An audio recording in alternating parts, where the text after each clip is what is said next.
bienvenue à tous. On plonge aujourd'hui dans un sujet qui pourrait faire un peu peur, un peu réfléchir en tout cas. Oui. Les droits des robots et de l'IA, imaginez. Ah oui. Un monde où on donnerait des droits légaux Mmh. à des entités non humaines. C'est un peu le genre de questions qu'on explore dans une étude qu'on va décortiquer ensemble. Ce qui est intéressant, c'est qu'on est vraiment au cœur du débat, là.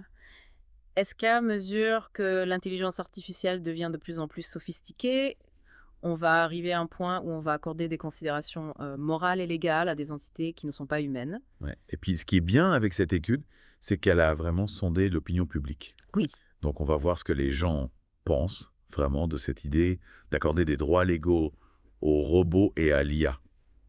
Mais d'abord, il faut rappeler que dans l'état actuel des choses, Oui. légalement, les robots l'IA, c'est des outils, quoi. C'est pas. Ils n'ont pas les mêmes droits que les humains. Exactement. Dans l'état actuel du droit, les robots et l'intelligence artificielle sont considérés comme des biens, comme des outils. Ils n'ont pas de personnalité juridique en tant que telle. Mais cette étude, elle introduit le concept de personnalité juridique. Et c'est là où ça devient intéressant, parce que on pourrait penser que c'est un concept figé, réservé aux êtres humains, mais en réalité, Pas du tout. pas du tout. La personnalité juridique est beaucoup plus flexible que ça. La personnalité juridique est déjà accordée à des entités non humaines. Ah ouais, carrément. Prenons l'exemple des entreprises. Ah, d'accord. Si une entreprise peut être considérée comme une personne Voilà, au regard de la loi, avec ses propres droits. avec ses propres droits et responsabilités. Pourquoi pas l'IA et les robots? Surtout avec les avancées technologiques qu'on observe aujourd'hui. L'étude explore 11 droits spécifiques. Bon, alors allons-y. Quel type de droit on parle? On parle de droits assez fondamentaux, comme le droit de poursuivre en justice ou d'être poursuivi en justice. On parle également du droit de posséder des biens ou même le droit à la nationalité. Attendez. Un robot avec une nationalité romaine, c'est pas un peu... C'est une question qui peut paraître saugrenue au premier abord, mais c'est justement ce que les chercheurs ont voulu explorer. Comment est-ce que le public réagit face à ces idées qui sont potentiellement radicales? Alors, dites-moi, est-ce que les gens sont prêts à ce que les robots aient les mêmes droits qu'eux? Qu'est-ce que l'étude a révélé? Alors globalement, on observe une certaine résistance à l'idée d'accorder la plupart des droits aux robots et à l'IA, mais il y a un petit rebondissement. Ah, c'est là que ça devient intéressant. Tout à fait. L'étude a révélé que malgré cette réticence, il y a un droit qui a un soutien massif, c'est le droit de protéger les robots et l'IA contre la cruauté. Ouais, en fait, c'est assez logique. Même si on n'est pas prêt à accepter les robots comme des citoyens à part entière de la société, la plupart des gens ne veulent pas les voir se faire maltraiter. On voit toutes ces vidéos de robots qui se font bousculer, frapper, et c'est vrai que ça met mal à l'aise. Ça montre que notre empathie peut s'étendre au-delà des êtres humains. Ce qui est encore plus intéressant, c'est que l'opinion publique peut changer. Lorsqu'on présente aux gens des exemples d'entités non humaines qui ont des droits, comme des entreprises ou une rivière en Nouvelle-Zélande, les gens deviennent plus ouverts à l'idée d'accorder des droits aux robots et à l'IA. Donc, le fait de vous donner des exemples concrets rend les gens plus réceptifs à cette idée. Exactement. C'est fascinant. L'exposition à ces exemples-là permet de changer un petit peu la perception qu'on a. Est-ce que ça veut dire que notre conception du droit, elle n'est pas figée? C'est une hypothèse. Elle peut évoluer avec le temps. C'est une hypothèse intéressante. Ça suggère que notre compréhension des droits est en constante évolution. Et l'intégration croissante de l'intelligence artificielle dans nos vies va forcément intensifier ce débat sur le statut légal et moral de l'IA. Ouais, parmi les 11 droits étudiés, lesquels ont suscité le plus de discussions? Alors, en plus du droit à la protection contre la cruauté dont on a déjà parlé, il y a des réactions assez intéressantes concernant des droits fondamentaux. Par exemple, le droit de poursuivre en justice, le droit de conclure des contrats, le droit de posséder des biens et même le droit d'auteur sur des œuvres créatives. Ah ouais, là on parle de droits fondamentaux. J'imagine déjà les gros titres. Un robot poursuit son créateur pour licenciement abusif. Une IA remporte un procès pour violation de droits d'auteur pour une symphonie qu'elle a composée. C'est pas si farfelu que ça. N'oubliez pas que le concept de la personnalité juridique existe déjà.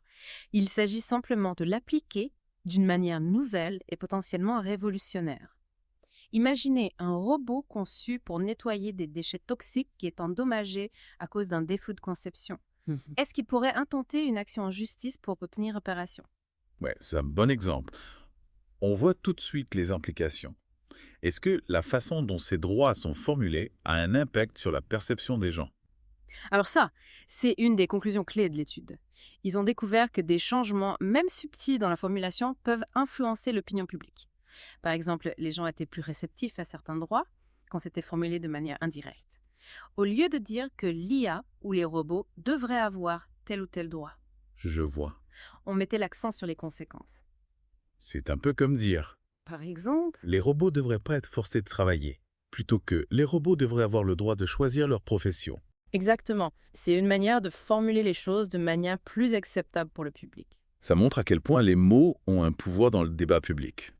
D'accord? On a parlé de personnalité juridique, des 11 droits, la protection contre la cruauté.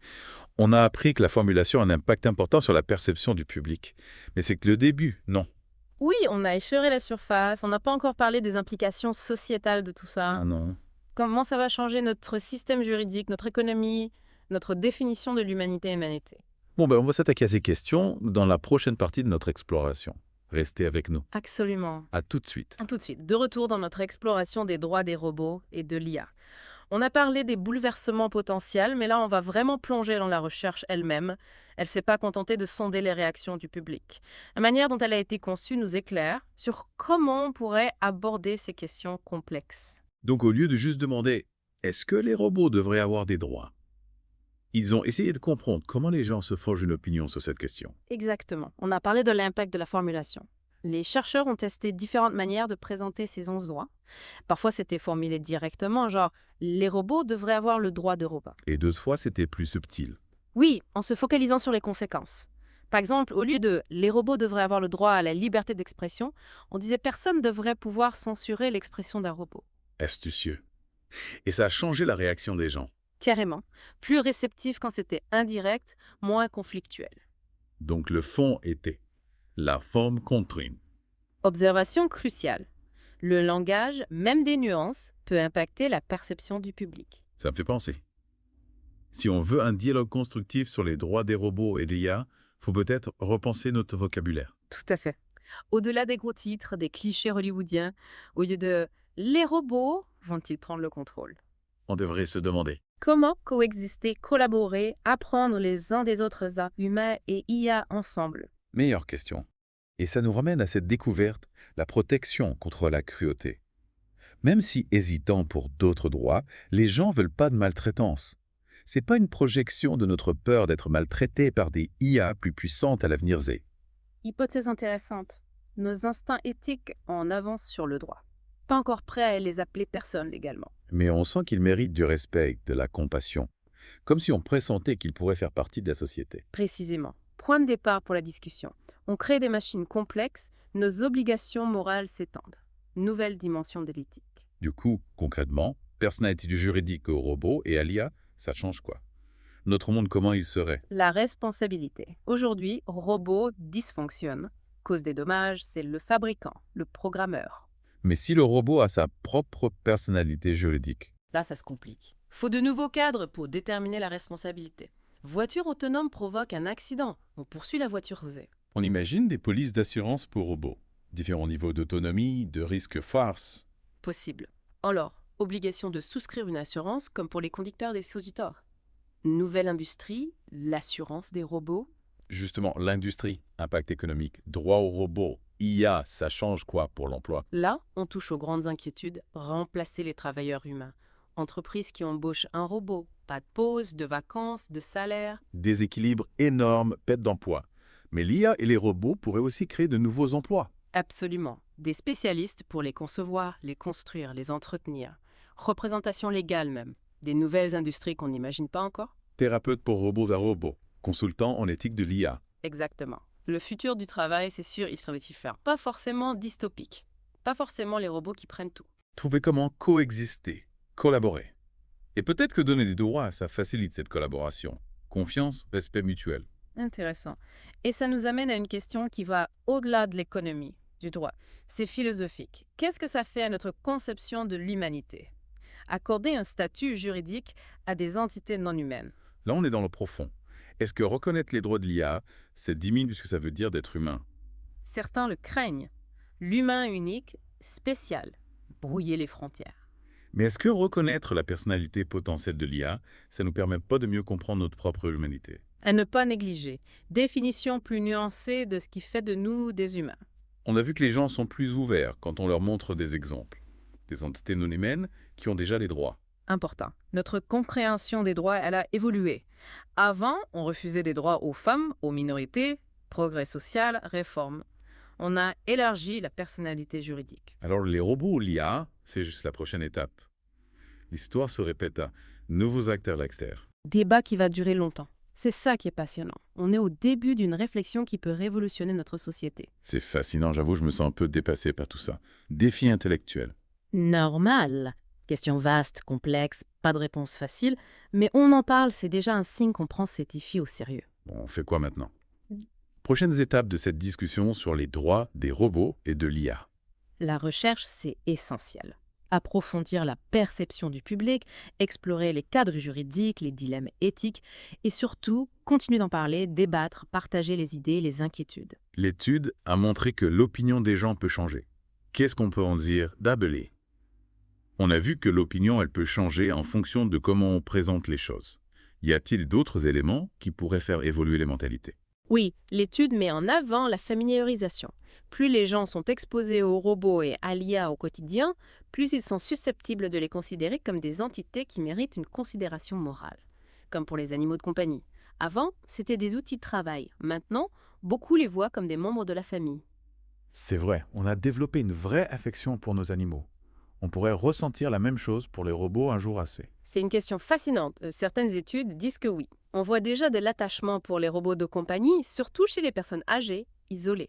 Et si les robots deviennent plus sophistiqués, capables d'interactions sociales complexes, ces liens pourraient s'en renforcer. Si on crée des robots qui simulent des émotions, qui nous comprennent, nous soutiennent émotionnellement, comment leur refuser des droits?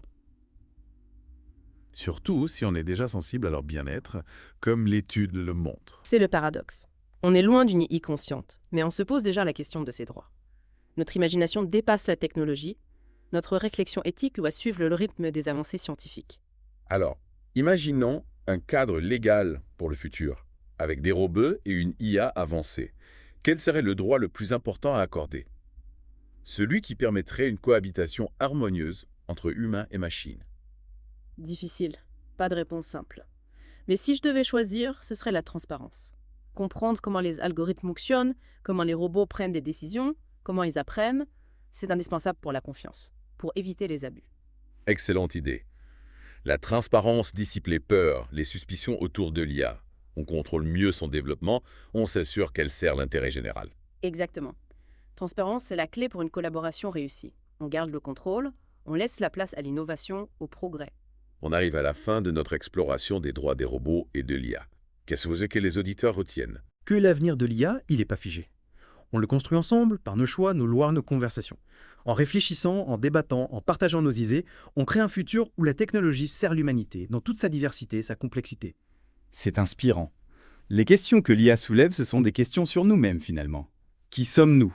Que voulons-nous? Quel monde on veut créer?